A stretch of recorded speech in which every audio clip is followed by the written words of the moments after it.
Hello friends, welcome back to our channel. MPPSC prelims से 2026 को ध्यान में रखते हुए हम कर रहे हैं मध्य प्रदेश की पीएससी के सिलेबस के अंतर्गत यूनिट 10 और यूनिट 10 के सिलेबस में आज की हमारी क्लास जो है कोल जनजाति को लेकर के होने वाली है। चलिए हम जो है एक एक टॉपिक की अपनी बात करेंगे।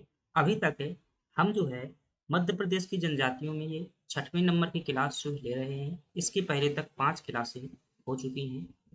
इस क्लास में जो है हम क्या-क्या देखने वाले हैं, एक बार ध्यानपूर्वक जो है क्लास के रिव्यू को देखिएगा। हम क्या-क्या देखेंगे, इसमें जो है हम मुख्य रूप से सबसे पहले जो है सिलेबस पर चर्चा करेंगे।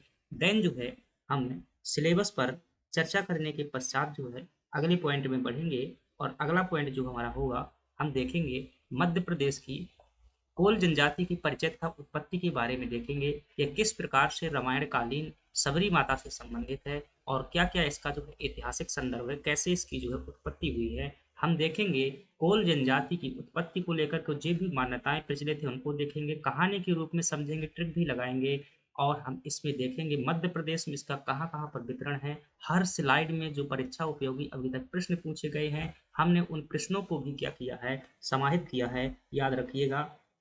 अगली जो है हम बात करेंगे, फिर हम जो है बात करने वाले हैं, वह हमारी होगी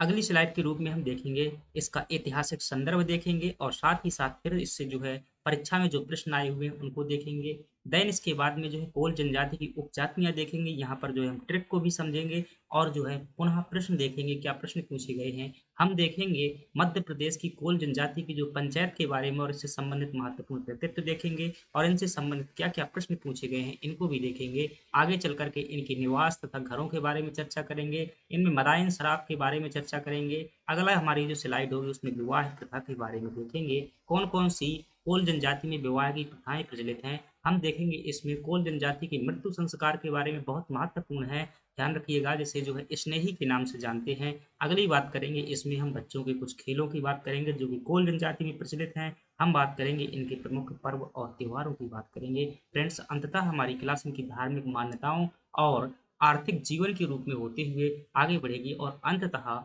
हम इनके नृत्य देखेंगे, कोल जनजाति का महाकुंभ और कोल विकास प्राधिकरण। तो चलिए हम जो है अपने सभी टॉपिक की जो है शुरू से शुरुआत करते हैं और एक एक को जो है बहुत बेहतर तरीके से समझने का प्रयास करते हैं। चलिए सबसे पहले जो है हम सिलेबस पर चर्चा करेंगे और सिलेबस पर चर्चा करने के पश्चात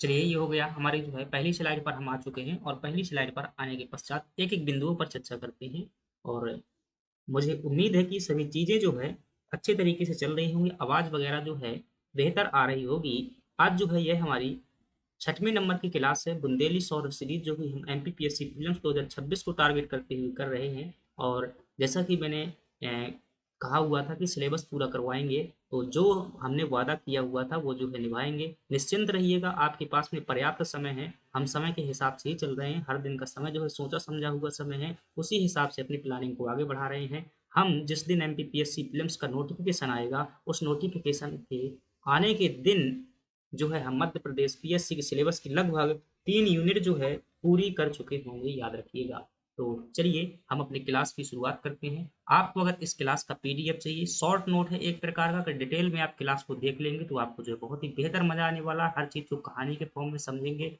चूँकि जनजातियाँ हैं, समानता समझ में नहीं आती हैं और चूँकि हमारे पास जब अंत में जब इसको पढ़ते हैं कि लास्ट की जो 10 यूनिट है, इसको क्या करें पढ़ेंगे जो है परीक्षा के अंत में पढ़ेंगे, तो वो बड़ी गलती होती है क्योंकि सिलेबस इसका छोटा है और क्या है 10 नंबर यह भी देती है और जल्दी-जल्दी पढ़ने से कभी संस्कृति समझ में नहीं आती है, इसको ठहराव के साथ में पढ़ना होता है। तो उसी प्रकार से जो है हम कर रहे हैं। इसका पीडीएफ प्राप्त करने के लिए और इस क्लास पर बेस जो है डिटेल टेस्ट देने के लिए आपको जुड़ना होगा हमारे टेलीग्राम ग्रुप में, जहाँ पर जो है डेली टेस्ट होता है, साथ ही साथ मॉर्निंग में जो है रिवीजन टेस्ट होता है और शाम की जो है क्लास पर पेश टेस्ट होता है। आप जो है डिस्क्रिप्शन बॉक्स में दिए गए लिंक का प्रयोग करके हमारे चैनल सीपी नॉलेज अकेडमी को जो है क्या कर पाएंगे, ज्वाइन कर पाएंगे। चलिए अब हम एक एक चीज़ों की बात करते हैं। जो लोग लगातार स्ट्रगल कर रहे हैं, संघर्ष कर रहे हैं, निश्चित रूप से वह जो है एक प्रोत्साहन और बधाई के पात्र हैं। और जब ये प्रोत्साहन आपको मिलेगा ना, तो रिजल्ट के रूप में मिलेगा। और मैं उनके लिए जो है कुछ पंक्तियाँ कहूँगा, जो कि इस स्ट्रगल में क्या कर रहे हैं, या अभी लगे हुए हैं और आगे भी जो है लगातार कर रहे हैं। तो क्या कहना है उनके लिए कि संघर्ष भरा जीवन तेरा, संघर्षों से घबराना नहीं, जब हो काली रात तो समझो कि होने वाली है सुबह नई, जीवन के इस रण में तुझको विश्वास अटल रखना होगा, 100 बार गिरो फिर भी उठना, तेरा लक्ष्य भेद तभी होगा, निश्चित होगी तेरी विजय परचम तू ही लहराएगा, निश्चित होगी तेरी विजय परचम तू ही लहराएगी, बस हे हो एकाग्र बस चलता चल बस चलता चल, हो एकाग्र बस चलता चल बस चलता चल, विजय तुम्हारी है निश्चित वैसे, आज नहीं तो निश्चित कल निश्चित। चलिए अब जो है एक एक चीज़ों को हम देखने का प्रयास करते हैं। सबसे पहले है हमारे पास में जो है सिलेबस को देखेंगे, और सिलेबस को जब देखते हैं तो गौर कीजिएगा, हमें जो मध्य प्रदेश की जनजातियां हैं, इसमें ये हिस्से में मध्य प्रदेश की जनजातियों का भौगोलिक विस्तार कर चुके हैं। देन हमने जो है ये दूसरा टॉपिक देखा हुआ था कि जनजातियों से संबंधित क्या संवैधानिक प्रावधान है, तो इसको भी जो है हम कर चुके हैं। इसके बाद जो है हमारा ये तो मध्य प्रदेश की हम प्रमुख जनजातियां कर रहे हैं। और मध्य प्रदेश की अगर प्रमुख जनजातियों में हम बात करें, तो मध्य प्रदेश की प्रमुख जनजातियों में 6 जनजातियां देखने को मिलती हैं। कितनी जनजातियां? 6 जनजातियां देखने को मिलती हैं। चाहे वो पहली सबसे पहली जनजाति होती है वो भील होती है। आपको जो है बहुत अच्छे से दिखाई नहीं दे रहा होगा, क्योंकि मैंने इसकी जो है क्वालिटी, स्क्रीन की क्वालिटी बढ़ा दी है, इसलिए पेन का जो है साइज छोटा हो गया है। बाद में मैं जूम कर दूंगा, देखिएगा पहले ही जो है आपकी भील हो जाएगी, इसके बाद जो है गोंड हो जाएगी, और गोंड के बाद में जो है आपको कोल जनजाति जो है पढ़नी होती है। और कोल के बाद में जो है एक कोरकू जनजाति है। कोरकू के बाद में जो है आपकी बैगा जनजाति है। कोरकू के बाद में जो है बैगा जनजाति है। और बैगा के बाद में जो है आपकी सहारिया जनजाति है। सहारिया जनजाति है। और सहारिया के बाद में जो है भारिया जनजाति है। ये मध्य प्रदेश की क्या है, हमारी प्रमुख जनजातियां हैं। 1 हो जाएगी, 2 हो जाएगी, 3 हो जाएगी, 4 हो जाएंगी, 5 हो जाएंगी, 6 हो जाएंगी, 7 हैं। तो 7 जनजाति हैं। इसमें से हम भील पढ़ चुके हैं, गोंड पढ़ चुके हैं, और बैगा पढ़ चुके हैं, कोल आज कर रहे हैं। इसके बाद जो है ये थोड़ा सा छोटी भी है, भारिया और कोरकू जो है, लेकिन हम जो है डिटेल में पढ़ेंगे और देखेंगे। चलिए अब हम आगे बढ़ जाते हैं और देखते हैं। सबसे पहला टॉपिक हम देखते हैं कोल जनजाति की जो है बारे में शुरुआत करते हैं। तो पहला टॉपिक है हमारा जो कोल जनजाति के अंतर्गत, वो है इसकी उत्पत्ति को लेकर के हमारा टॉपिक है। कोल जनजाति की किसको लेकर के है? उत्पत्ति को लेकर के हमारा टॉपिक है। और इस उत्पत्ति के बारे में हम क्या क्या चीजें देखने वाले हैं, देखिएगा। सबसे पहले परिचय देखेंगे, आखिर कोल जनजाति कौन थी और ये मध्य प्रदेश में कहाँ और कैसे जो है आई हुई है, तो इन सबको जो है हम देखने वाले हैं। तो देखिएगा, यह जो है मध्य प्रदेश की तीसरी सबसे बड़ी जनजाति है। याद रखेंगे क्या है, ये मध्य प्रदेश की जो है तीसरी सबसे बड़ी जनजाति है। आपके दिमाग में तुरंत ही सवाल आना चाहिए कि सर पहली कौन सी है, पहली सबसे बड़ी जनजाति कौन सी है और दूसरी सबसे बड़ी जनजाति कौन है, तो उनको भी बताइएगा। जब हम इसकी बात करते हैं कि मध्य प्रदेश की सबसे बड़ी जनजाति कौन सी है, आपकी कोल जनजाति हो जाएगी, और तीसरी बड़ी जनजाति हो जाएगी। और इसमें जब देखेंगे तो सबसे पहले नंबर पर हमारी जनजाति आती है, उसका नाम क्या है? भील जनजाति पहले नंबर पर आती है, गोंड जनजाति दूसरे नंबर पर आती है, और तीसरे नंबर पर कौन सी आती है? कोल जनजाति है। जो है आपको सिर्फ जनसंख्या भील की याद रखना है, गोंड की याद रख सकते हैं, सभी की याद करने की आवश्यकता नहीं है। अगली बात जब हम करते हैं परिचय के रूप में, इसके परिचय के रूप में जब अगली बात देखते हैं, तो इसमें दूसरी बात देखिएगा कि यह मुंडा समूह की प्राचीन जाति है। मोस्ट इंपोर्टेंट प्रश्न है, ध्यान रखिएगा। अभी तक जो है हम पढ़ते थे किसकी? द्रविडियन समूह की जनजातियां पढ़ते थे। ये मुंडा समूह की जनजाति है। मध्य प्रदेश में मुंडा समूह के अंतर्गत हम कोल और कोरकू जनजातियां पढ़ेंगे, याद रखिएगा। अगली बात करते हैं, इसके जब आपसे नामकरण को लेकर के बात पूछी जाए कि इसका नामकरण कैसे हुआ था, तो ध्यान रखिएगा कोल क्या होता है? कोयला होता है। इनका जीवन ध्यान रखिएगा कोयला पर आधारित होता है। इनकी जो जीविका का मुख्य आधार है कोयला की खानों में काम करने के कारण जो इन्हें कोल कहा गया था। इनकी अर्थव्यवस्था किस पर आधारित है?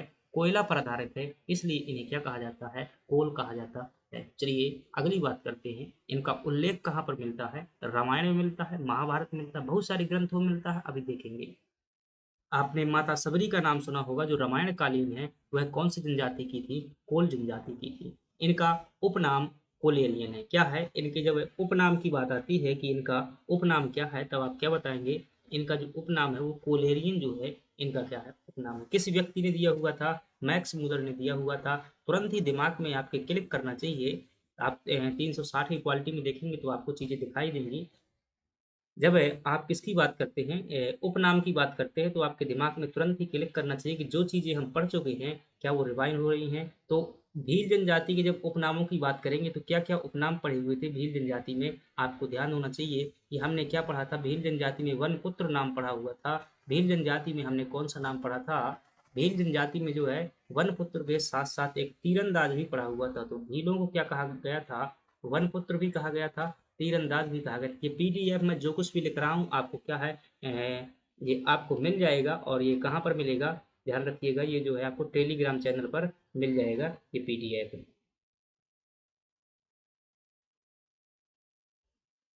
चलिए, तो तीरंदाज भी ने क्या कहा जाता है भील जनजाति को। फिर आपके दिमाग में आएगा गोंड जनजाति का उपनाम क्या है? तो ये पेन शायद पर सही है, दिख रहा होगा आपको। तो गोंड जनजाति का जो उपनाम है, तो गोंड जनजाति को क्या कहा गया था? कोयतूर कहा गया था। तो गोंड जनजाति को क्या कहा गया था? कोयतूर जो है इसका उपनाम होता था।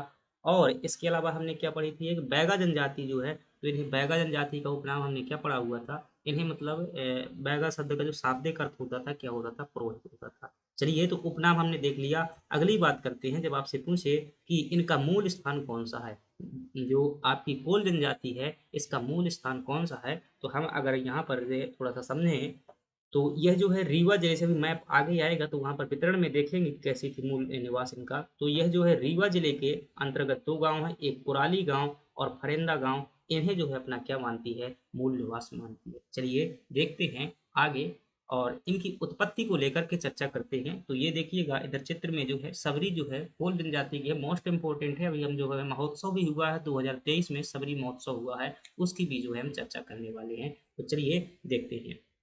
आपसे पूछे उत्पत्ति को लेकर के, अगर आपसे पूछता है कि इनकी जो है उत्पत्ति कहाँ पर हुई थी, कैसे हुई थी, बताइएगा जरा। तो थोड़ा सा शुद्ध लिखिएगा इसे उत्पत्ति को। तो उत्पत्ति जो है, उत्पत्ति इस प्रकार से लिख लेंगे। इस संदर्भ में जो है क्या विविध मत हैं। कोल जनजाति जो है कहाँ से आई हुई है, कैसे आई हुई है, इस संदर्भ में इतिहासकार या मनोविज्ञानी, इतिहासकार नहीं कहेंगे, जो जनजातियों के सामाजिक संस्कृति का अध्ययन करते हैं उन्हें मनोवैज्ञानिक कहते हैं।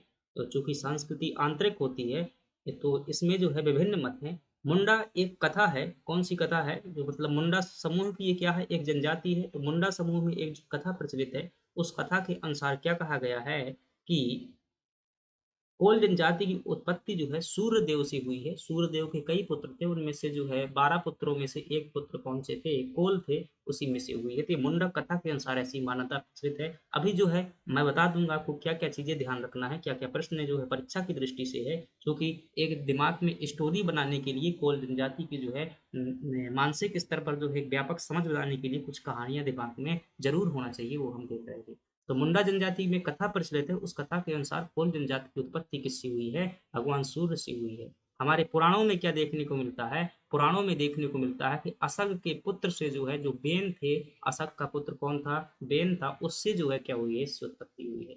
और किसमें? तो है आपको ध्यान रखना है, विष्णु पुराण, अग्नि पुराण, मत्स्य पुराण, हरिवंश पुराण में क्या कहा गया है? जो महाभारत के समय पर जो है गंधार हुआ करता थे, और उन गंधार के जो पुत्र हुए एक, उस पुत्र का नाम था गंधार का जो है 7वीं पीढ़ी का पुत्र था जिसका नाम था कोल। उसी के नाम पर जो है इसका क्या रखा गया है? कोल नाम रखा गया है। अभी और डिटेल में इसको देखेंगे ऐतिहासिक संदर्भ में। तो महाभारत के कथा सूत्र में जानकारी मिलती है इनकी। कौन सी जानकारी? ये मतलब गंधार से उत्पत्ति के संदर्भ में।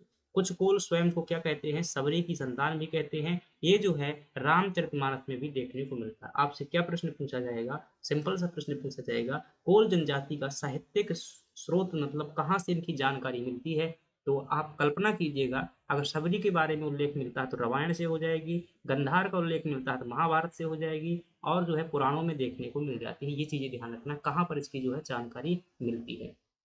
चलिए अगली बात देखते हैं, और अगली बात में हम देख लेते हैं इनमें, इनका जो है मध्य प्रदेश में कहाँ-कहाँ पर वितरण देखने को मिलता है, ये देखते हैं। तो वितरण जब देखते हैं कि मध्य प्रदेश में कहाँ पर ये जनजाति पाई जाती है, तो इसका ध्यान रखिएगा। सबसे पहले आपको मूल निवास स्थान याद रखना है, ये अति इम्पोर्टेंट है। ये जो है आपसे परीक्षा में पूछे जाने की क्या है? संभावना है, याद रखेंगे।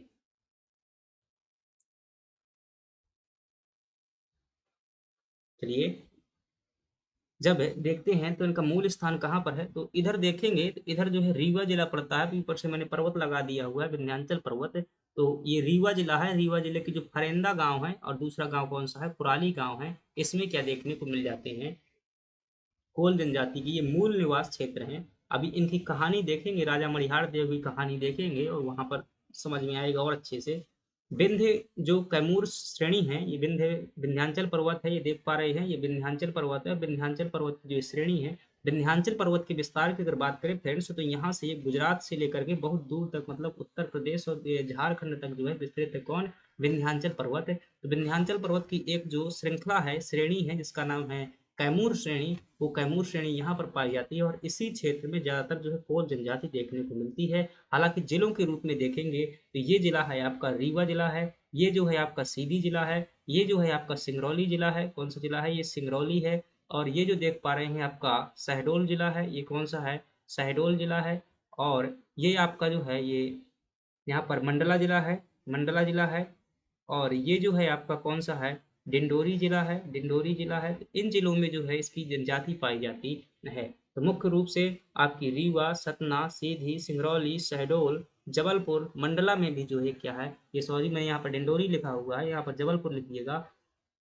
जबलपुर और मंडला में जो है जनजाति क्या है, पाई जाती रहती है। ये क्या हो जाएगा, इसका वितरण हो गया। यहाँ से प्रश्न पूछा गया है, देखिएगा ये ANM 2014 में आया हुआ है कि मध्य प्रदेश में कोल जनजाति इन जिलों में समूह में पाई जाती, मतलब कहाँ पर पाई जाती ये पूछ रहा है। तो ऑप्शन देखेंगे तो ये छिंदवाड़ा तो यहाँ पर कहीं पढ़ा नहीं हुआ। छिंदवाड़ा आपका ये वाला डिस्ट्रिक्ट जो है छिंदवाड़ा पड़ता है। कौन सा है, ये आपका ये जो है क्या हो जाएगा, छिंदवाड़ा जिला हो जाएगा। तो ये जो है छिंदवाड़ा जिला है। यहाँ पर जो है देखने को मिलता है, यहाँ पर तो है नहीं, रेड कलर जितने में दिख रहा है यहाँ पर जो है कोल जनजाति पाई जाती है।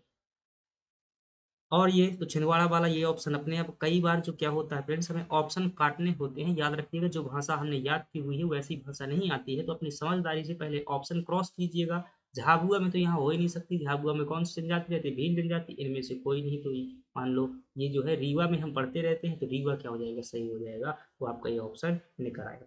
चलिए अब बात करते हैं अगली चीजों की। तो फरेंदा गांव इंपॉर्टेंट है, याद रखिएगा, विंध्य श्रेणी में पाई जाती है। ये भी ध्यान रखिए, रीवा इनका मूल निवास स्थान है। अगली बात देखते हैं, अब इनका ऐतिहासिक संदर्भ देखते हैं और चीजों को ध्यान से समझेंगे।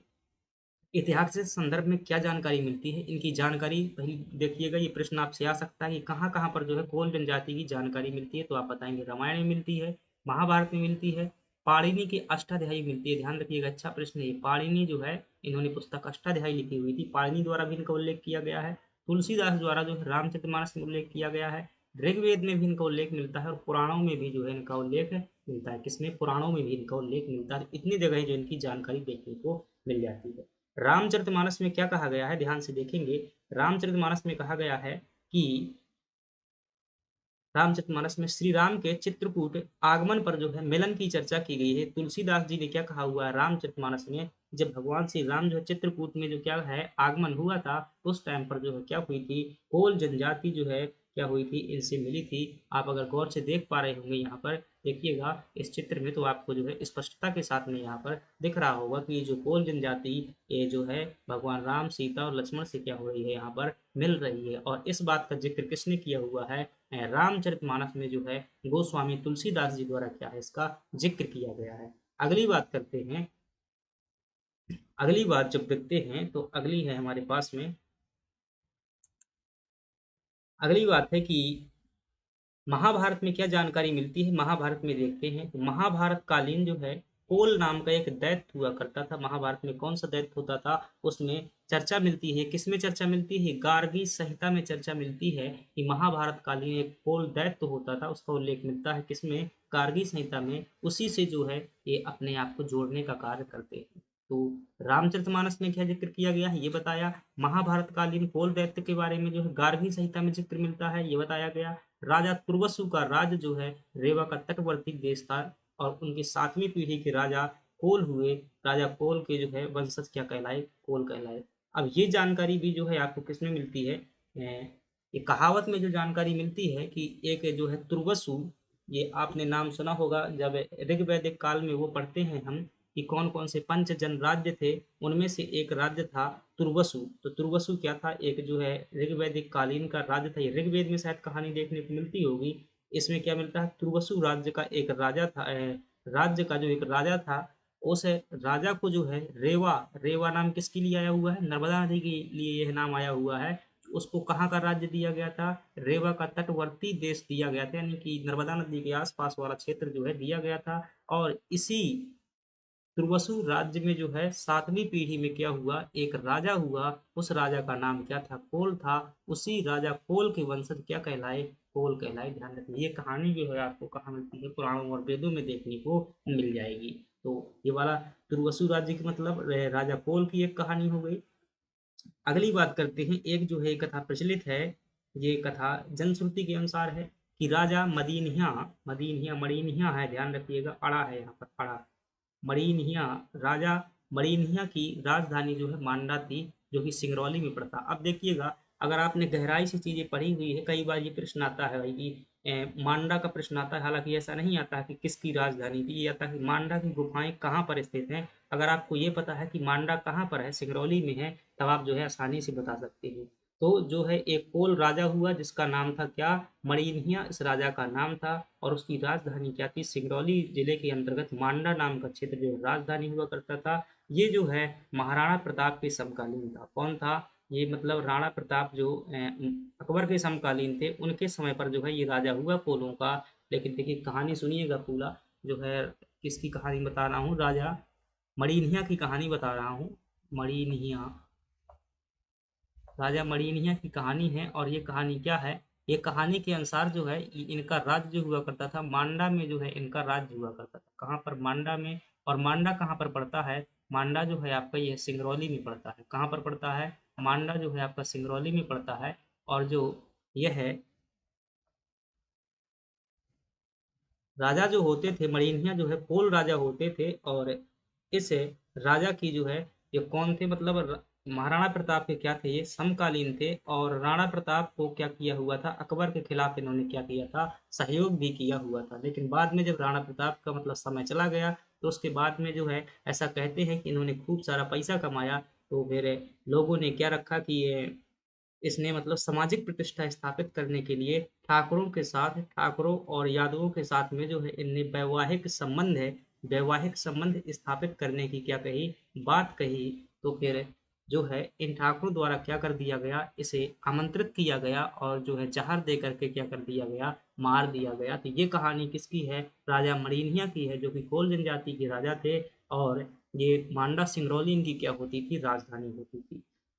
ध्यान रखिएगा, जो ये राजा मणिनिया हैं, इनकी त्योथर में क्या है, कोल राजा की जो है गढ़ी देखने को मिल जाती है। क्या देखने को, गढ़ी, ये एक प्रकार का जो है किला होता है त्योथर में। अच्छा क्वेश्चन है, याद रखिएगा, स्टार लगा रहा हूँ। आपसे प्रश्न पूछा जा सकता है, त्योथर का प्राचीन नाम क्या था, तब आप क्या बताएंगे, शेरगढ़ जो है क्या था, त्योथर का प्राचीन नाम था। हर बार जो है एमपीपीएससी एक प्रश्न प्राचीन नाम को लेकर के पूछती है। तो अभी पिछली बार चित्रकूट को लेकर के पूछा गया था, और पिछली बार जो है सांची को लेकर के पूछा गया था, उज्जैन को लेकर के पूछता रहता है, विदिशा को लेकर के पूछता रहता है। तो आप जो है त्योथर का प्राचीन नाम यहाँ पर ध्यान रखें। अब इतनी कहानी पढ़ी, अब आपसे प्रश्न क्या पूछा जा रहा है, यहाँ पर देखिएगा, प्रश्न ये आए हुए हैं परीक्षा में। आपसे पूछ रहा है किस ग्रंथ में कोल दैत्य का वर्णन मिलता है, कोल नामक दैत्य जो है किस ग्रंथ में वर्णन मिलता है। तो महाभारत कालीन ग्रंथ गार्गी संहिता में जो है इसका क्या मिलता है, जिक्र मिलता है। यही क्या हो जाएगा, सही में हो जाएगा। रामायण में जो है चर्चा मिलती है कोल जनजाति के मिलन की भगवान राम से। और ऋग्वेद में जो है ये कहानी मिलती है कौन सी, राजा तुर्वसु राज्य की कहानी मिलती है कि जो है 7वीं पीढ़ी का राजा हुआ, उन्हें रेवा प्रदेश के आसपास का क्षेत्र जो है दिया गया था राज्य के लिए। अगला प्रश्न है, रामायण में निम्नलिखित जनजातियों में से किसका उल्लेख मिलता है। तो ऐसे प्रश्न आपसे पूछे जाते हैं कि आए हुए प्रश्न है, तो आप क्या बताएंगे, कोल, भील, गोंड, इन सभी का जो है उल्लेख मिलता है। याद रखिए, कोल जनजाति का तो सबरी के रूप में मिलता है, लेकिन भील और गोंड का, जैसे निषाद भील जनजाति को क्या कहा गया है, निषाद कहा गया है। निषाद शब्द भी भील जनजाति के लिए ही प्रयोग किया गया है। और आप जानते हैं रामायण में निषाद राज ने क्या की थी, भगवान राम से मिलाई की हुई थी। तो कोल और गोंड हो जाएंगे, तो दो ऑप्शन है, तो तीसरा जो है अपने आप हो जाएगा, क्योंकि उपरोक्त सभी दिया हुआ है, तो डी ऑप्शन सही हो जाएगा। मुझे उम्मीद है चीजें समझ में आ रही होंगी। चलिए आगे बढ़ते हैं। अगली है कोल जनजाति की, हमें क्या पढ़ना है, उपजातियां पढ़ना है। तो कोल जनजाति की उपजातियां कौन कौन सी हैं, ध्यान से देखेंगे। 4 उपजातियां हैं। कितनी हैं, 4 उपजातियां हैं। एक है आपकी रेबरिया, रेबरिया है, एक जो है रौतेला है, एक जो है भवतिया है, और एक जो है रोहिया रोहिया है, ध्यान रखिएगा। अब ध्यान रखिएगा, जैसे ही आप कोल की बात करेंगे, कोल जनजाति की उपजाति में, तो आपके दिमाग में तुरंत ही क्या आएगा, कोयला जो है ध्यान में आएगा। कौन सा ध्यान में आएगा तुरंत? कोल से क्या ध्यान में आएगा, कोयला ध्यान में आएगा। और ये कोयला कहाँ पर पाया जाता है, जो है यह कोयला जो है बरगद के वृक्ष, बरिया जिसे बोल देते हैं, बरगद को क्या बोला जाता है, बरिया भी बोला जाता है। तो बरिया के पेड़ के पास में जो है ये कोयला पाया जाता है, ठीक है। बरिया के पास में जो है कोयला पाया जाता है। लेकिन इस बरिया के पेड़ में क्या रहता है, चूंकि कोयला इनकी क्या है, अर्थव्यवस्था ही कोयला पर आधारित है, तो कोल क्या करते हैं, रात में क्या करते हैं, कोयला की खुदाई करने जाते हैं। कब जाते हैं, ये व्यक्ति जो है कोल जनजाति का है, और रात में क्या जाता है, ये कोयला की खुदाई करने जाता है। लेकिन समस्या एक ये है कि यहाँ पर क्या रहता है, एक बहुत बड़ा भूत रहता है। क्या रहता है, यहाँ पर जो है एक बहुत बड़ा भूत रहता है रात के।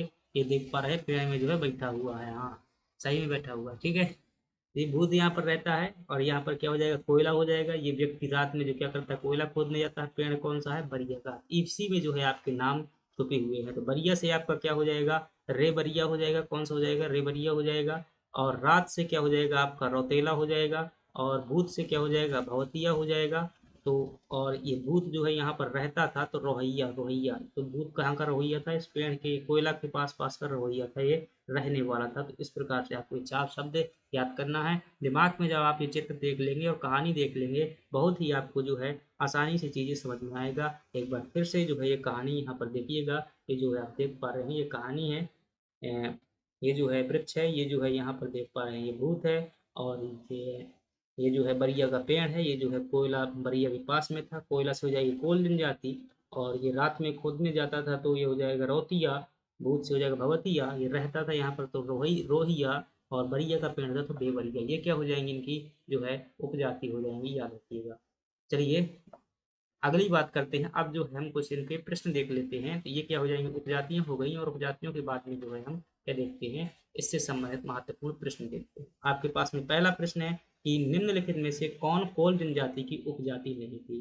तो आपको आसानी से पता है कि बरिया रेवरिया होगा, यहाँ पर रे शब्द ने लिखा है, रेबरिया, रौतेला और भोतिया, ये क्या है, उपजातियां थी। नरोतिया, रोतिया, रोतिया किसकी उपजाति थी, हमने कल ये रोने वाली कहानी पढ़ी हुई थी। रोतिया किसकी थी, ये आपकी बैगा जनजाति की उपजाति है। अगली बात करते हैं, दूसरा प्रश्न, भवतिया निम्नलिखित जनजातियों में से किसकी उपजाति है। भावतिया, तो भूतिया से शब्द बना हुआ भवतिया, ये किसकी है, आपकी कोल की जो है उपजाति हो जाएगी। चलिए अगली बात करते हैं, और अगला हमारे पास में जो है अगली स्लाइड है, जिसमें हम देख रहे हैं,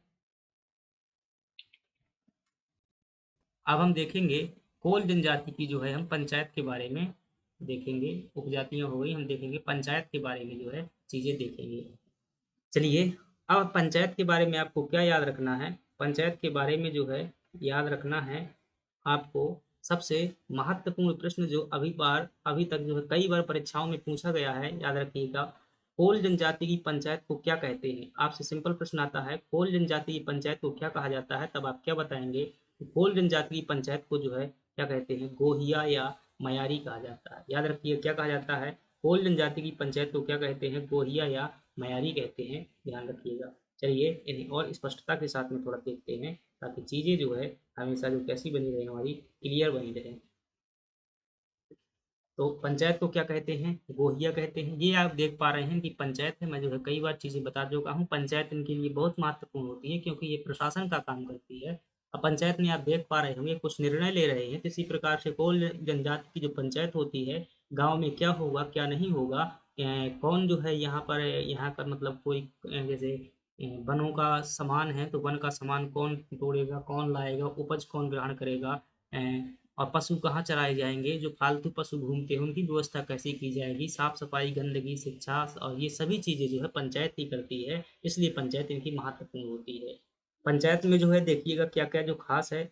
ये कोल जनजाति की पंचायत के बारे में हम चर्चा कर रहे हैं, और कोल जनजाति की पंचायत के बारे में देखिएगा कि इनके जो कार्य क्या होते हैं, गांव में व्यवस्था बनाए रखना तथा विवादों का क्या करना, निर्णय करना, ये क्या होता है, कोल जनजाति का मुख्य कार्य होता है। फिर आपको याद आएगा कि जो कोल जनजाति में है पंचायत है, इसमें कौन कौन से जो है लोग होते हैं। तो एक तो आपको मुकद्दम ध्यान रखना है, जिसे गोतिया भी कह देते हैं। यह क्या होता है, पंचायत का मुखिया होता है। फिर है आपके पास में चौधरी, दूसरा होता है, यह गांव का सर्वोच्च अधिकारी होता है, ध्यान रखिएगा, ये मोस्ट इंपोर्टेंट, ये आपसे क्या है पूछ लेता है चीजें कि गांव का जो सर्वोच्च अधिकारी होता है उसे क्या कहते हैं, तब आप क्या कहेंगे कि गांव के सर्वोच्च अधिकारी को जो है चौधरी कहा जाता है, और इसका दूसरा नाम क्या है, महतो है, याद रखिएगा। बरुआ, तो बरुआ कौन होता है आपको पता होगा, धार्मिक नेता है। और जो भूइहार होता है, ये बरुआ के बाद में जो है सेकंड धार्मिक नेता होता है, बरुआ के बाद धार्मिक प्रमुख होता है, जैसे कभी बरुआ गायब हो गया। बरुआ कौन होता है, ये वो व्यक्ति होता है धार्मिक प्रमुख जिसके ऊपर जो है देवी देवता क्या करते हैं, अपना अवतार ग्रहण करते हैं, मतलब हाव भाव इनको आते हैं, भाव आते हैं, वही व्यक्ति होता है बरुआ। और बरुआ जैसे नहीं होता है तो फिर कौन होता है, भूइहार जो है उसका असिस्टेंस होता है, ये बात याद रखेंगे। न्यूतिया, न्यूतिया भी एक पंचायत में शब्द होता है। न्यूतिया जो है गांव में आपने इस शब्द को, नाई जो है कई जगह प्रचलित है, इसके लिए ठाकुर शब्द का भी प्रयोग करते हैं। और इसका मुख्य कार्य होता है क्या, निमंत्रण देना जो है इसका मुख्य कार्य होता है। आप विवाह विवाह वगैरह में देखे होंगे, जो मतलब सभी लोगों को जो है गांव में निमंत्रण देने के लिए बुलाता है, उसी को क्या कहा जाता है, न्यूतिया कहा जाता है। तो ये चीजें किसमें है आपकी, कौन सी पंचायत में है, ये कोल जनजाति की पंचायत में है। चीज़ों को समझेंगे तो कहेंगे कि आप रिवाइंड करवा लीजिएगा, हमारी कौन कौन सी चीज़ें थी, इसके पहले भी हम पढ़ चुके हैं बहुत सारी चीज़ें। तो आप ध्यान रखना, जब आपसे पूछा जाए कि भील जनजाति जो होती थी, तो भील जनजाति में पंच में कौन होते थे पंचायत में, ध्यान रखना, भील जनजाति में सर्वोच्च अधिकारी जो होता था क्या होता था, पटेल होता था। और जो दूसरा सर्वोच्च अधिकारी होता था उसे क्या कहते थे, गमेती कहते थे। पटेल गांव का सर्वोच्च प्रशासनिक अधिकारी होता था, गमेती जो है पंचायत का मुखिया होता था, और कोटवार क्या होता था, एक चौकीदार होता था। ठीक है, ऐसे ही हमने पंचायत जो है गोंड जनजाति में पढ़ी हुई थी। और गोंड की खास बात थी कि जो पंचायत का प्रमुख होता था उसे बोई कहते थे, और जो गांव का प्रमुख होता था उसे मुकद्दम कहते थे। मुकद्दम की सहायता के लिए कौन होता था, दीवान होता था। लिखई जो है पंचायत के क्या होते थे, वृद्ध सदस्य होते थे। इसी प्रकार से हमने बैगा जनजाति की पंचायत पढ़ी थी। और बैगा जनजाति में जो खास बात थी कि जो है मुकद्दम क्या होता था, इसका प्रमुख होता था। और जो है दीवान ये होता था, दीवान भी जो है यहाँ पर होता था इसका सहायक के रूप में, मुकद्दम के सहायक के रूप में दीवान होता था। समरथ जो है ये क्या होता था, गांव में जैसे कोई प्रोग्राम होना है तो उसकी रसद जो प्रबंधन सामग्री होती थी, जैसे मैंने 15 अगस्त को उदाहरण दिया था, वहां पर खाने पीने की व्यवस्था करने के लिए जो भी चीजें आवश्यक होंगी वो कौन वो करेगा, समरथ करेगा। कोटवार पुनः चौकीदार होता है। और दवार जो है ये क्या होता है, ये धार्मिक के संदर्भ में होगा दवार। ठीक है, तो ये क्या है पंचायत के बारे में चीजें मैं बार बार रिवाइंड करवा रहा हूँ, क्योंकि इनमें बहुत सारी पंचायतें हैं, आप गलती करेंगे तो दिमाग में बैठा लीजिएगा कौन कौन से जो है। सबसे पहले ऐसा ही याद करिएगा कि भाई जो कोल जनजाति की पंचायत है उसका सर्वोच्च कौन है, तो आप क्या बताएंगे, मुकद्दम, मुकद्दम है या गोटिया है। भील जनजाति का सर्वोच्च कौन सा है, पटेल है। गोंड जनजाति का सर्वोच्च कौन सा है, भोई है। बैगा जनजाति का सर्वोच्च कौन सा है, मुकद्दम है। आपको सिंपल ऐसा जहां तक मुझे पता है प्रश्न पूछा जाएगा यही कि पटेल का संबंध निम्नलिखित में से किस स्तर से है, तो आप क्या बताएंगे कि पटेल जो है स्थानीय स्तर का क्या होता था, पंचायती राज से जुड़ा हुआ है, ऐसा ऑप्शन आएगा आपके पास में। बहुत आसान प्रश्न आएगा, याद रखिएगा, बस आपको पढ़ना है हर शब्द डिटेल में, क्योंकि चीज़ें मैं अभी सिलेक्टेड चीज़ें भी जो है आपको पढ़ा दूंगा, जब परीक्षा का टाइम आएगा तो वहाँ पर सिलेक्टेड चीज़ें पढ़ लेंगे कौन कौन चीज़ें पढ़ना है अभी, लेकिन जब तक क्या है पूरा सिलेबस न किया जाए तो मन को जो है आत्मा को शांति नहीं मिलती। देखिएगा प्रश्न, देखिएगा प्रश्न है आपके पास में कि कोल जनजाति में मयारी किसे कहा जाता है। तो अभी हमने यहाँ पर पढ़ा हुआ था कि पंचायत को इनके क्या कहते थे, मयारी कहते थे। तो यही प्रश्न जो है आपसे पूछा जा रहा है कि कोल जनजाति में मयारी किसे कहा जाता है, तब आप क्या बताएंगे, मंडप सॉरी, पंचायत को जो है मयारी कहा जाता है, इसी को गोहिया भी कहते हैं, याद रखिएगा। अगली बात करते हैं, ये थोड़ा सा बड़ा प्रश्न है, लेकिन अगर आप दिमाग का प्रयोग करेंगे तो आपके जो है सभी ऑप्शन आसानी से जो है इसे सॉल्व कर सकते हैं, इसमें पढ़ने तक की आवश्यकता नहीं है। भूइहार के संदर्भ में आया हुआ सत्य कथन बताना है कि यह जो है कोल जनजाति के धार्मिक नेता के बाद महत्वपूर्ण स्थान होता था। हाँ, जो कोल कोल जनजाति का धार्मिक नेता होता था कौन था, बरुआ कहलाता था। अब बरुआ के बाद जो है इसका दूसरा स्थान होता था। अगर धार्मिक नेता है तो ये क्या काम करेगा, इसका अन्य नाम पंडा या ओझा या दीवार भी है, ये भी सही है। और पूजा पाठ या अनुष्ठान विधियों का, अनुष्ठान की विधियों में पारंगत होता था। तो इसके सभी के सभी ऑप्शन जो है क्या है, सही है। चलिए अब आगे बढ़ जाते हैं और चीजों को देखते हैं। हमारे पास में जो है अब हम पढ़ने वाले हैं, देखिएगा क्या पढ़ेंगे, इनके जो है घरों के बारे में पढ़ेंगे, निवास के बारे में पढ़ेंगे, क्या कहते थे इनके निवास को। यह जो है हम हर बार जो है क्या चीजें पढ़ते आए हैं और इनको लिंक करने का भी प्रयास करेंगे। चलिएगा देखिएगा, आपसे पूछे कोल जनजाति के निवास को क्या कहा जाता है, निवास या घर के संदर्भ में बात करते हैं तो आपसे पूछे कोल जनजाति का जो घर होता है ना, क्या कोल जनजाति का जो घर होता है, ये आप देख पा रहे हैं, यहाँ पर देख पा रहे हूँ, मैं जूम कर देता हूँ, क्या इतने में शायद दिख रहा होगा, जूम करने से हर बार जो करना पड़ता है।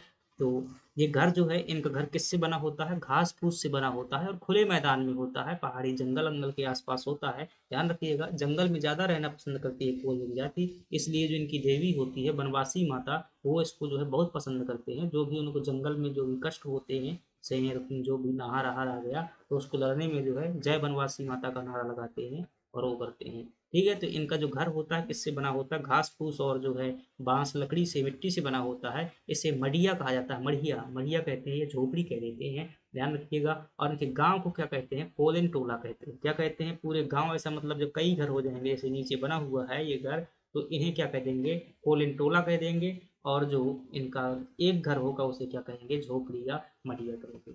इसी प्रकार से हमने भीलों में पढ़ा हुआ था, भीलों का जो एक घर होता था उसे पू कहते थे, जो चार पांच घर होते थे उन्हें फाल्या कहते थे, जो पूरा गांव होता था उसे पाल कहते थे। बैगा में हमने पढ़ा हुआ था कि जो बैगा का जो गांव था उसे क्या कहा जाता था, पुरवा या टोला कहा जाता था। अभी आगे चल करके एक जनजाति भारिया आएगी और भारिया जनजाति के गांव को हम ढाना करेंगे। तो ये क्या हो गया, निवास और घर को लेकर के बातें होंगी। अगली बात करते हैं, एक शब्द लिखा हुआ है आपके सामने मदाइन, और बगल में आपको दिख रहा होगा महुआ। तो ये महुआ से बनने वाली क्या होती है, शराब होती है। तो कोल जनजाति में महुआ से बनने वाली शराब को क्या कहते हैं, मदाइन कहते हैं। तो मदाइन का प्रयोग क्या होता है, ध्यान रखिएगा, ये महुआ की क्या होती है, मदिरा होती है। और यह जो है कोल जनजाति का प्रिय पेय पदार्थ है, क्या है, प्रिय पेय पदार्थ है, ध्यान रखेंगे। और यह जब जन्म संस्कार होता है, कौन सा संस्कार होता है, जन्म संस्कार होता है, जब माता बच्चे को जन्म देती है तो प्रसव के समय पर क्या होता है, तो दर्द का सामना करना पड़ता है। उस दर्द से निजात पाने के लिए उन्हें जो है ये महुआ की मदाइन जो है पिलाई जाती है शराब के रूप में, नशा हो जाए, जिससे क्या है, दर्द से राहत मिल जाए। क्योंकि अभी जितनी हमारी स्वास्थ्य सेवाएं हैं, याद रखिएगा, ये वहां तक नहीं पहुंची हुई हैं, आज भी जो है वहां पर समस्या है। इसलिए जो है विकास कार्य चल रहा है। ये जनजातियां जो है सामान्य मनुष्य से नहीं जुड़ना चाहती हैं, इनकी जो है एक ये विशेषता है कि यह जो है अपने आप को मुख्य धारा से अलग करती हैं, क्योंकि इनकी वेशभूषा पहनावा संस्कृति अलग होती है। तो यह जो है, अगर आप डॉक्टर बन करके जाएं, इंजीनियर बन के जाएं, तो ये लोग क्या है, आपसे बात ही करना पसंद नहीं करेंगे। हालांकि जो विकसित जनजातियां हैं, आप जैसे S C S T reservation की बात करते हैं, कितनी जनजातियां जो है अधिकारी बन रही हैं, शासन में आ रही हैं, नौकरी में आ रही हैं। याद रखना, ये उस जनजाति का एक विकसित वर्ग मात्र है, क्या है, विकसित वर्ग मात्र है। और वही जो है इसका क्या ले रहा है, लाभ ले रहा है। वास्तव में जहाँ लाभ पहुंचना चाहिए वहाँ नहीं पहुंच रहा है, याद रखेंगे। जैसे कि गौंड जनजाति में बात करें तो गौंड जनजाति में क्या है, जैसे एस टी रिजर्वेशन है तो सभी जनजातियों के लिए है, लेकिन गौंड जनजाति और भील जनजाति की बात करेंगे तो बहुत ज़्यादा विकसित है। इनका जो है ऐतिहासिक संदर्भ भी रहा है, गौंड जनजाति में जो है महाराजा संग्राम शाह, रानी दुर्गावती जैसे रानी रही हैं, तो काफ़ी जो है विकसित है, तो उसका लाभ जो है विकसित वर्ग तक पहुंच रहा है। तो ये कहने का आशय यहाँ पर क्या है, मतलब स्वास्थ्य सेवाओं को मैंने सोच कर ये व्याख्या कर दी हुई है। अब जो है आगे बढ़ते हैं कि ये प्रिय पेय पदार्थ शब्द जो लिखा हुआ है, ऐसा प्रिय पेय पदार्थ जो है हमने कहीं और भी पढ़ा हुआ, कहाँ पढ़ा हुआ है, भील जनजाति में से एक पीने वाला पदार्थ होता था, जिसे हम क्या कहते थे, ताड़ी कहा जाता था। और जो बैगा जनजाति में प्रिय पेय पदार्थ होता था उसे क्या कहते थे, पेज कहते थे, जो कि मोटे अनाज से बना होता था। चलिए अब हम जो है आगे बढ़ जाते हैं और चीजों को क्या करते हैं, स्पष्टता से और आगे से समझते हैं। चलिए अब है हमारे पास में जो भील जनजाति की विवाह प्रथा के बारे में देखते हैं, और विवाह में जो है समझने का एक एक चीजें समझते हैं, देखेंगे इनकी जो है विवाह प्रथा में आपको क्या क्या ध्यान रखना है।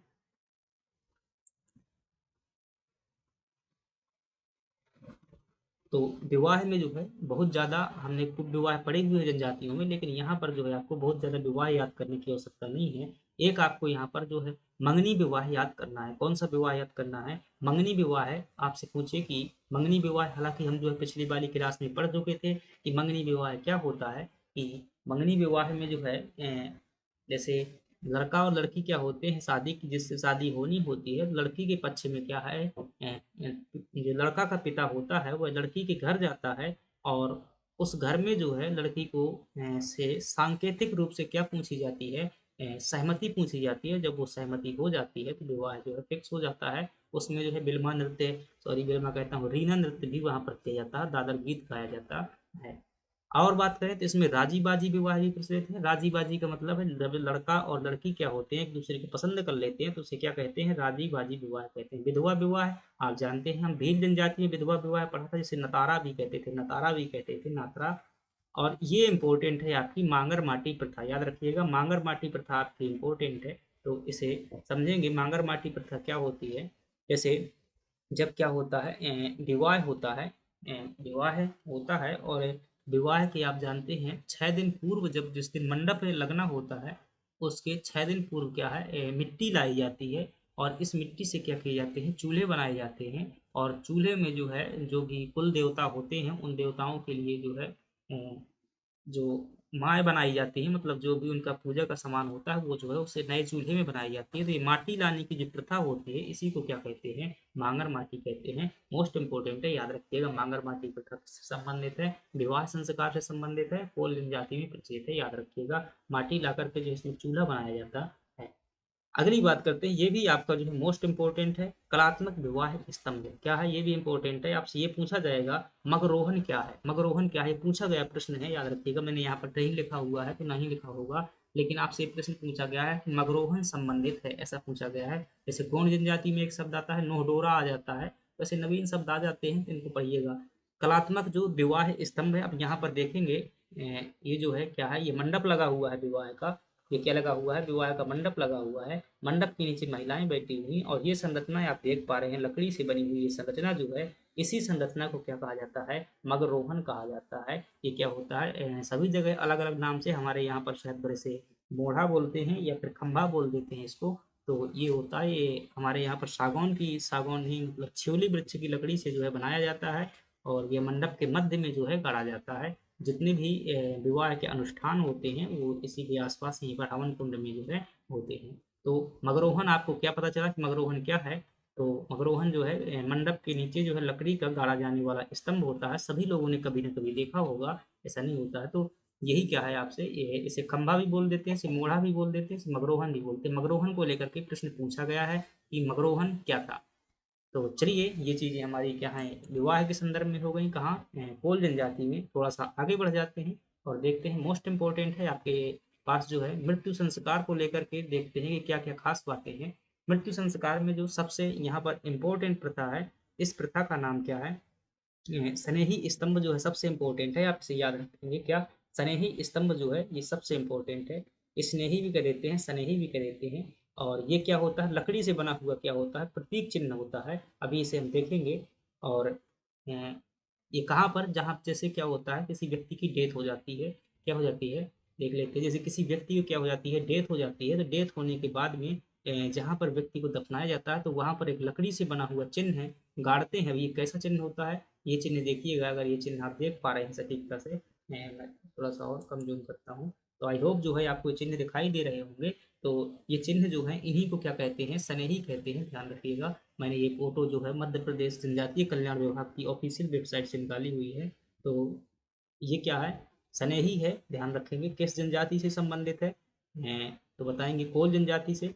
इसी प्रकार से हमने भील जनजाति में कौन सी प्रथा पढ़ी हुई थी, तो गातला प्रथा जो है हमने किस में पढ़ी हुई थी, भील जनजाति में पढ़ी हुई थी। और इसी प्रकार से हमने एक जो है भील जनजाति में, और जो गौड़ जनजाति में हमने पढ़ी हुई थी कौन सी प्रथा, दसमानी प्रथा पढ़ी हुई थी। कौन सी प्रथा, दसमानी प्रथा पढ़ी हुई थी। और भील जनजाति में दसमानी के बाद एक पाटो प्रथा पढ़ी हुई थी, मृत्यु संस्कार से जुड़ी हुई पाटो प्रथा पढ़ी हुई थी।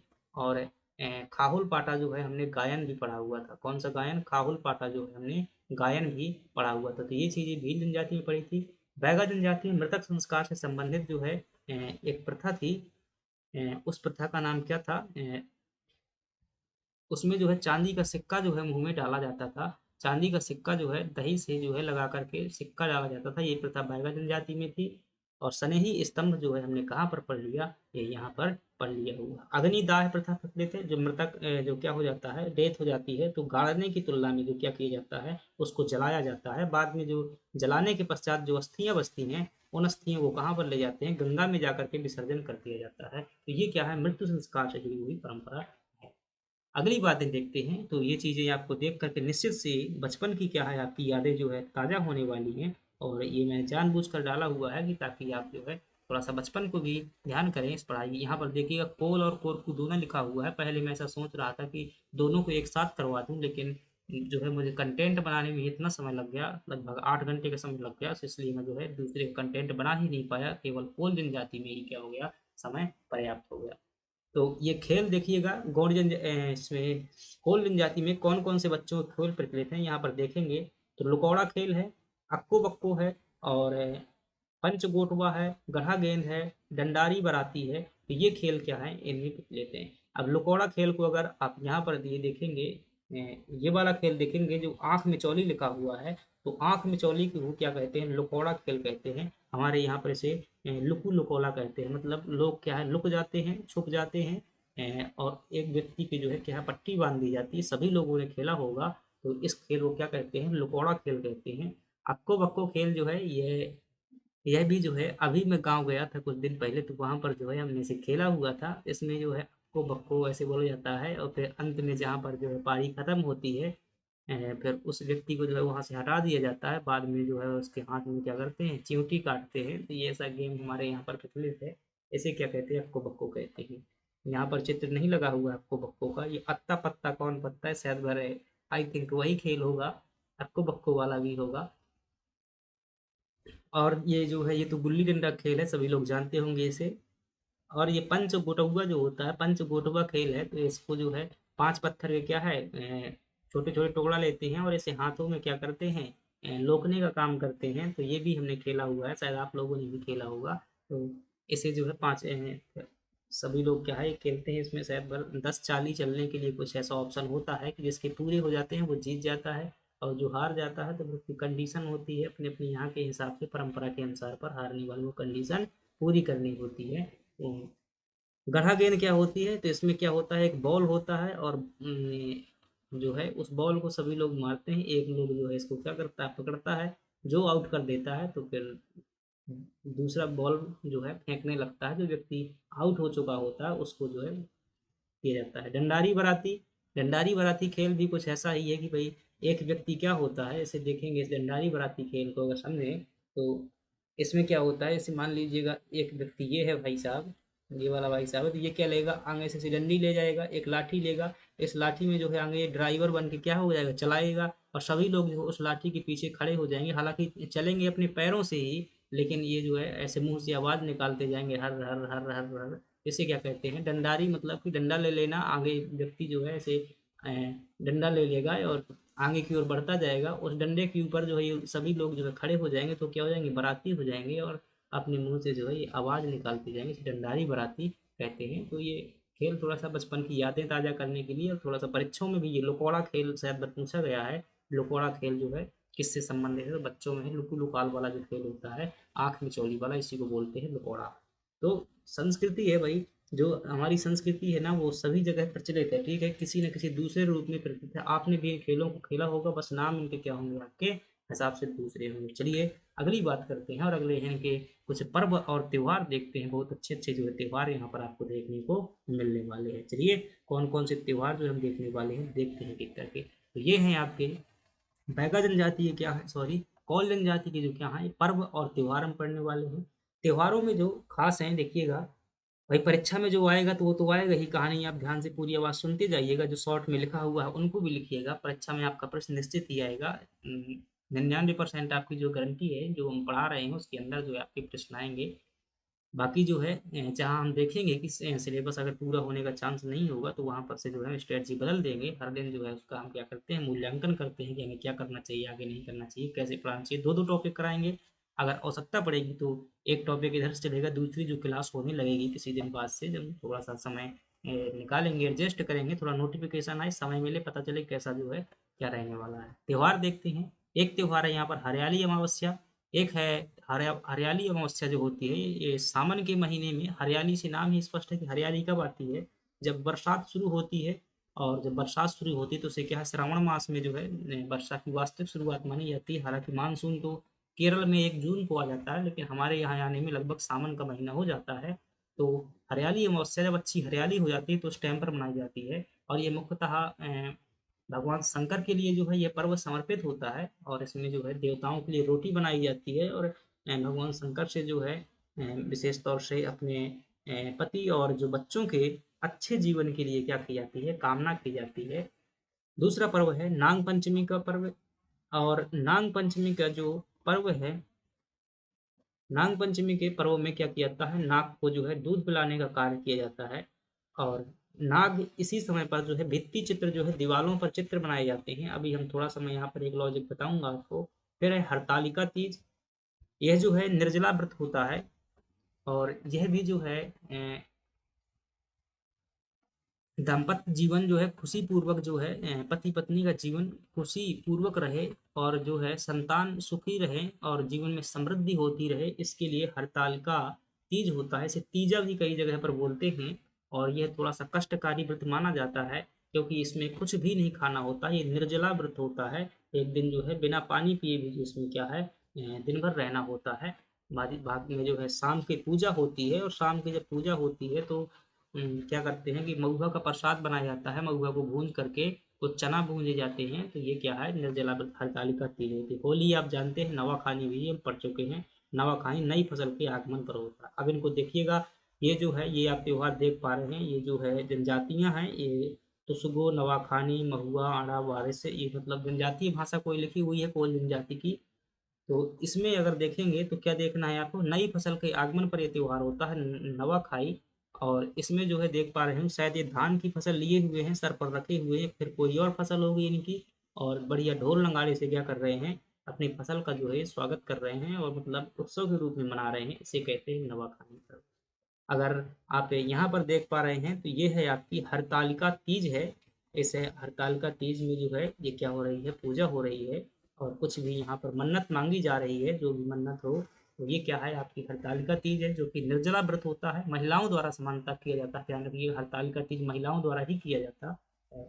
ये जो आप देख पा रहे हैं, तो ये आप देख पा रहे हो कि ये चित्र जो बना हुआ है बाम्बी का चित्र बना हुआ है। बम्बी का है, बामी कई जगह बोल देते हैं।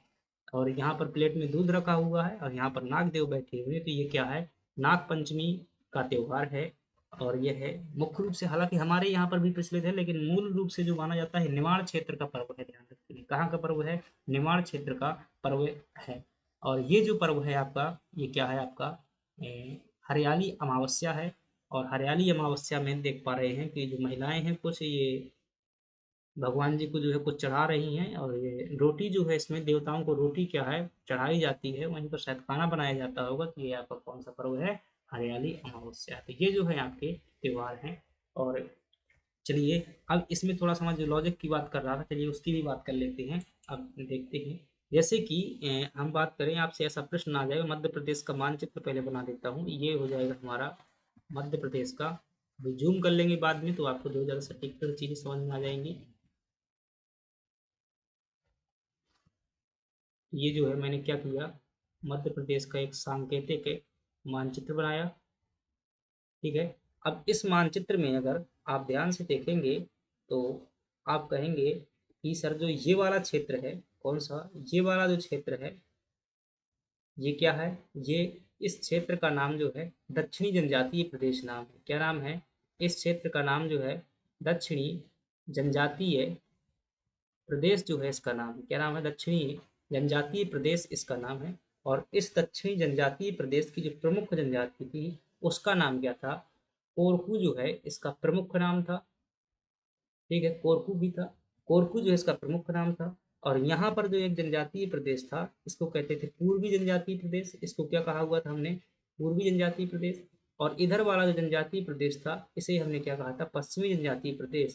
और पश्चिम जनजातीय प्रदेश की प्रमुख जनजाति कौन सी है, भील है। दक्षिण की कौन सी है, कोरकू है। और पूर्वी की कौन सी है, यहाँ की जो है कोल जो है पूर्वी की प्रमुख जनजाति है, याद रखिएगा। तो पहला प्रश्न आपका पूर्वी जनजाति प्रदेश की कोल जनजाति जो क्या है, प्रमुख है। और यहाँ पर देखेंगे तो यहाँ पर भील हो जाएगी। ऊपर जो है आपकी जो उत्तरी जनजाति प्रदेश है, यहाँ पर क्या रहती है आपकी सहारिया जनजाति रहती है। अब जैसे ऐसा कोई प्रश्न पूछता है कि भाई जो नवाखानी उत्सव है ये कहाँ मनाया जाता है, ऐसा मान लो प्रश्न आ जाता है कि नवाखानी उत्सव कहाँ पर मनाया जाता है। और आपके पास में जो है ऑप्शन दिए जाते हैं। ए नंबर में आपको ऑप्शन देता है क्या, नवाखानी उत्सव के लिए एक ऑप्शन देता है रतलाम, क्या देता है, एक ऑप्शन देता है रतलाम, दूसरा ऑप्शन देता है आपको नीमच, तीसरा ऑप्शन देता है मुरैना, और चौथा ऑप्शन देता है आपको मान लीजिएगा शहडोल देता है। ठीक है, शहडोल देता है। तो आप इसमें जो है क्या करेंगे, लॉजिक का प्रयोग करें कि नवाखानी उत्सव किस जनजाति में प्रचलित है, कोल जनजाति में प्रचलित है। और कोल जनजाति कहाँ पर पाई जाती है, रतलाम में। तो हमने क्या है, कोई जनजाति पढ़ी नहीं हुई है कोल जनजाति को, कहाँ पर, रतलाम में तो हमने पढ़ा नहीं हुआ है, रतलाम तो हो ही नहीं सकता। ना ही हमने इसे कभी नीमच में पढ़ा हुआ है, ना ही मुरैना में पढ़ा हुआ है। तो कहाँ पर पढ़ा हुआ है, शहडोल साइड में, यहाँ पर जो है हमने क्या पढ़ी हुई थी, जनजाति पढ़ी हुई थी। तो इस हिसाब से जो है आप अनुमान लगाने का प्रयास कीजिएगा, क्योंकि आएंगे कुछ प्रश्न तो ऐसे आएंगे भाई, सीधे सीधे सब कुछ जो है आपको देखने वाला नहीं मिलेगा। चलिए अगली बात करते हैं, अब आगे बढ़ जाते हैं। अब है इनकी धार्मिक मान्यताएं देख लेते हैं। और धार्मिक मान्यताओं में जो देखने वाले हैं कि जो देवता वगैरह थे, जैसे कि आपके देवता हैं कौन से, ठाकुर देव देवता हैं। अब देखिएगा ये शब्द समझिएगा भाई, बहुत बार ये देवता आ चुके हैं, कौन से, ठाकुर देव, ये जो है कई बार देवता आ चुके हैं। तो जैसे कि अगर कोई व्यक्ति है, अच्छा पवित्र व्यक्ति होता था हमारे समाज में, मान लो कि एक पवित्र व्यक्ति था और बहुत तेजस्वी भी था। क्या था, बहुत तेजस्वी भी था वो। या फिर यूँ मान लीजिए समाज में दो व्यक्ति हैं, जो एक क्या था, बहुत ज़्यादा तेजस्वी व्यक्ति था, लेकिन क्या था, बहुत अच्छा ईमानदार था, गुणी व्यक्ति था। तो जो तेजस्वी व्यक्ति था ना, इसको क्या कहा गया, ये मर गया, मतलब डेथ हो गई इसकी।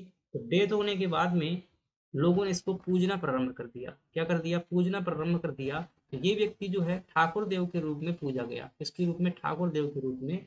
और जो पवित्र व्यक्ति होता था, तो इसको जो है इसे मान लीजिए, अगर ये शायद क्षत्रिय धर्म से संबंधित रहा होगा, जो ठाकुर के रूप में पूजा जाता है वर्तमान में, जो ठाकुर देव हैं, तो ये क्षत्रिय धर्म से रहा होगा। जो ब्राह्मण धर्म से होता था, जो ब्राह्मण धर्म से, इसको कालांतर में क्या कहा गया, बरमदेव बाबा के नाम से जाना गया। बरमदेव बाबा, ये शब्द आपने जो है स्थानीय स्तर पर देवताओं में बहुत बार ये शब्द आता है, हमारे यहाँ पर भी ये बहुत जो है इनके स्थान है, बरमदेव बाबा। ठीक है। तो बरमदेव बाबा जो है, जब ब्राह्मण जो है किसी डेथ होती थी, ये पवित्र ब्राह्मण की, एक जो ज्ञानी ब्राह्मण की, या फिर जो बहुत मतलब एजुकेटेड, का मतलब कौन सा एजुकेटेड होता था उस समय पर, एजुकेटेड का मतलब होता था कि जो तंत्र मंत्र का ज्ञाता हो, जो वेदों का ज्ञाता हो, या जिससे बहुत अच्छा वशीकरण वगैरह, भूत प्रेत इत्यादि का अच्छा ज्ञान हो, तो वो व्यक्ति ही क्या है, उनको इस रूप में पूजा जाता था। क्योंकि हम सामाजिक प्राणी हैं, और समाज में जैसा प्रचलित होता है उसको फॉलो करना पड़ता है, याद रखिए, किसी न किसी रूप में उसको फॉलो करते हैं। तो ये क्या हो गए, ठाकुर देव जो है जहाँ भी हो ठाकुर देव, तो ये क्या है, गांव के देवता होते हैं, मुख्यतः ग्राम देवता। और ये गांव की क्या करते हैं, रक्षा करने का कार्य करते हैं। बड़का देव जो है, तो कोल जनजाति के लोग बड़का देव किसको कहते हैं, भगवान शंकर को जो क्या कहते हैं, बड़का देव कहते हैं। घासी घमसान ये कौन होते हैं, तो कोल जनजाति के जो पूर्वज हैं, पूर्वज होते हैं, उन्हें घासी घमसान कहा जाता है। जैसे कि उनकी डेथ हो जाती है, तो फिर वर्ष में इनकी एक बार पूजा की जाती है। क्या हर साल जो है इनकी एक बार पूजा की जाती है। और घासी घमसान के लिए जो है एक यूँ मान लीजिए भाई, वो निकाला जाता है, मतलब एक प्रकार का उत्सव टाइप का गाँव में निकाला जाता है, और इस उत्सव में किसी की भी डेथ भी हो जाती है, लड़ाई खतरनाक हो जाती है। ठीक है। तो घासी घमसान जो है अपने पूर्वजों के लिए क्या करना होता है, इसमें उत्सव मनाया जाता है, या फिर उनके बारे में जो है कोई दीपक दीपक वगैरह जलाए जाते हैं। तो ये घासी घमसान हो जाते हैं, फूलों के पूर्वज होते हैं, इनकी पूजा की जाती है। वन सती देवी जो है, वन सती देवी जो है, ये इनकी वनों में जो है क्या करती है, सहायता करती है। आप जानते हैं जो कोल जनजाति के लोग हैं, तो वनों में जो क्या करते हैं, चाहे वो महुआ का एकत्रीकरण हो, महुआ का, महुआ हो, तेंदुपत्ता हो, ऐसी जो चीज़ों को क्या करते हैं, संग्रहण करते हैं। ये चीज़ें आपको पढ़ना जरूरी है, क्योंकि भी संस्थाएं पढ़ेंगे, और एक संस्था आएगी आपकी ट्राइफेड नाम की संस्था आएगी, जनजातियों के जितने भी क्या होते हैं, वन उपज होते हैं, इनको खरीद लेती है। तो यह जो है इन सभी चीज़ों का क्या करते हैं, मतलब लाते हैं, इनका ये आर्थिक जीवन का आधार होता है। जैसे हम नौकरी के लिए तलाश करते हैं, हम जो है पढ़ने के लिए तलाश करते हैं, या फिर हम किसानी करते हैं, जिसके पास में गाय भैंस हो, पशुपालन करता है। इसी प्रकार से जो है कोल जनजाति का ये क्या है, एक आधार है। और ये जंगलों में जो है घूम घूम कर ये सब काम करते थे।